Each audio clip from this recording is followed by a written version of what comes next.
Good morning, good afternoon, everyone. I'd like to start to thanking the organizers for this really terrific opportunity to introduce EMC2 Bio to this audience. So we've heard a lot this morning about cancer and some pretty exciting ways to think about curing cancer. I'd like to maybe flip that question on its head and ask, can we use cancer to help us cure type 1 diabetes? It's an interesting question. And over the last 25 years, obviously what we've learned from tumor biology, immune therapy, and immunology would suggest the answer is yes. And specifically the ability to translate immune-evasive mechanisms from a cancer cell to a beta cell would significantly advance our quest toward a cure, which is why we're here. So this slide really provides context for the rest of the presentation, so allow me a few minutes to walk you through it. As a reminder, this is a life-threatening disease. So without daily insulin injections, literally every type 1 diabetic would die within days of stopping its use. Currently, there are about 2 million Americans living with the disease, and each year about 60,000 are newly diagnosed.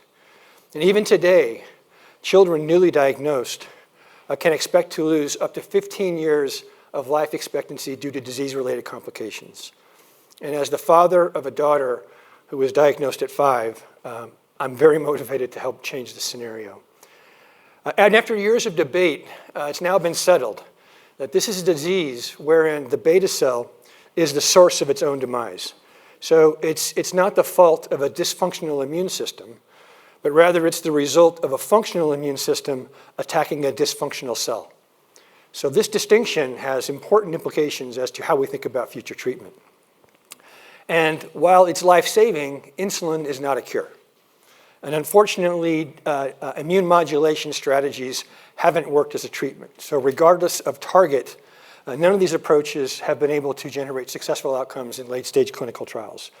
And while promising, beta cell replacement strategies still face significant and ongoing challenges, including the need for lifelong immunosuppression. But maybe the biggest challenge facing the field today is the inability to target therapies directly to the beta cell. So until now, we just haven't had a beta cell-specific biomarker that would enable treatment strategies focused on beta cell preservation and protection. And this is the problem we're trying to solve. So by combining decades of research in beta cell biology with significant advances in nanoparticle technology, we're developing what we think is really a breakthrough approach to how we think about treating this disease. So specifically, we're developing a nanoparticle-based system that's designed to deliver gene cargo directly and specifically to beta cells. And as alluded to on the title slide, we're using tumor biology to help inform the cargo delivery strategy. So specifically identifying the specific gene networks and mechanisms tumor cells use to evade the immune system. And while we're focused on T1D, clearly the technology has application in other areas. So they tell me dynamite comes in small packages. Well, we're a pretty small team. Myself, over the last 30 years, I've had the privilege to work with some of the most dedicated and committed scientists, drug developers in the industry. And as the CEO of a former startup, I helped lead the successful IPO of another Hopkins spin-out, Neximmune. Professor Haishuan Mao is a leader in the emerging field of nanoparticle engineering, and it's his lab here at Hopkins that's really pushing the forefront of using machine learning to inform nanoparticle formulations with cell-specific targeting properties. Decio Isaric is a world-leading beta cell biologist. He's among the top 2% of scientists in this field with nearly 450 publications, and he's a receiver of several research awards. Decio and his lab are in Brussels. So again, our approach here is to translate these immune escape mechanisms from tumor cells to beta cells. So this is very elementary for this audience, but let's take a look at how that might be done. So we start with immune detection. Here we see a T cell performing routine immune surveillance. It's antigen-specific TCR and the presentation of the PD-1 receptor. Next, we see the appearance of a tumor cell with classic signs of HLA class I hyperexpression and the presentation of a neoantigen in the pocket of its HLA complex. So we now know that the T1D beta cell presents to the immune system with a very similar signature. So to the immune system, the beta cell looks a lot like a tumor cell. So the T cell recognizes a tumor, activates its killing machinery, and destroys it, the same way that it destroys a type 1 diabetes beta cell. So now the tumor is under pressure. What does it do to escape, defend itself? Well, first, it downregulates its HLA to reduce its exposure to the immune system, and next, it upregulates an important checkpoint, PD-L1. When the ligand comes into contact with the receptor, it effectively tolerizes the T cell, and now we have an immune-adaptive or evasive tumor cell. So the learning here, downregulating HLA, upregulating PD-L1, tumor biology teaches us that these are key mechanisms tumors use to escape the immune system. So now the challenge, how do we get the beta cell to do something similar? Well, this requires a little bit deeper understanding with respect to the pathways and specific gene networks that modulate these mechanisms. And I'll summarize decades of translational and clinical research and simply say that it's now accepted that the interferon-JAK-STAT signaling pathway is recognized as the master regulator of this crosstalk between immune and non-immune cells. And it's this pathway that modulates the expression of these immune protective mechanisms in all cells. Specifically, in the human beta cell, we now know that STAT2, a transcription factor, plays a very important role in this process. So for these reasons, we're using siRNA to knock down STAT2 to demonstrate proof of principle in our ongoing preclinical experiments. So now we need a safe and effective way to deliver the gene cargo to our target cell. We introduce our technology. So in this section, I'll briefly overview the components and our design concepts and present just a little bit of data to support the feasibility of each. So we've started with our therapeutic target. This is our proof of principle target.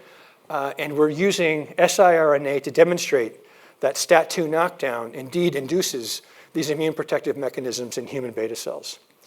So for these experiments shown here, we treat human beta cells with interferon alpha to replicate T1D. So we see on the left, when we knock down STAT2, we completely prevent the upregulation of HLA in these interferon-treated cells. On the right, we also show that STAT2 knockdown upregulates PD-L1 expression. So kind of replicating the key defense mechanisms that tumors use to evade the immune system.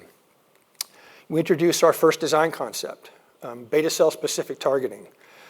So we've identified DPP6 as a highly expressed and beta cell specific protein. And we demonstrate this by staining human islets and showing the strong co-localization between DPP6 in red and insulin-producing beta cells in white. To target DPP6, we generated a nanobody that binds it with high specificity and affinity. We refer to this as 4HD29. So data on the right shows that when we radiolabel 4HD29, it very effectively binds to DPPC-expressing beta cells that have been engrafted in SCID mice. On the left, we see no detectable signaling of an equal mass of human exocrine cells, and so non-DPP-expressing tissue. And perhaps what the most important design concept is actually the nanoparticle formulation itself. So one-click slide, this is recent data from one of our in vivo studies looking at biodistribution and gene transfection. So on the left, we see significant uptake and transfection in the pancreas with very little uptake and activity in other key organs, in particular the liver. On the right, we look inside the pancreas and we see robust gene expression, gene transfection in insulin-producing beta cells. So we think taken together, this data strongly supports the technical feasibility of this approach to beta cell-specific gene transfection. In terms of our pipeline, we continue to progress our lead product toward IND, and for this we've identified early onset T1D as our initial indication.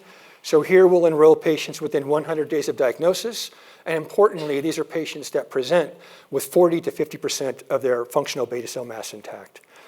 Use of proceeds from our financing will go to support this program.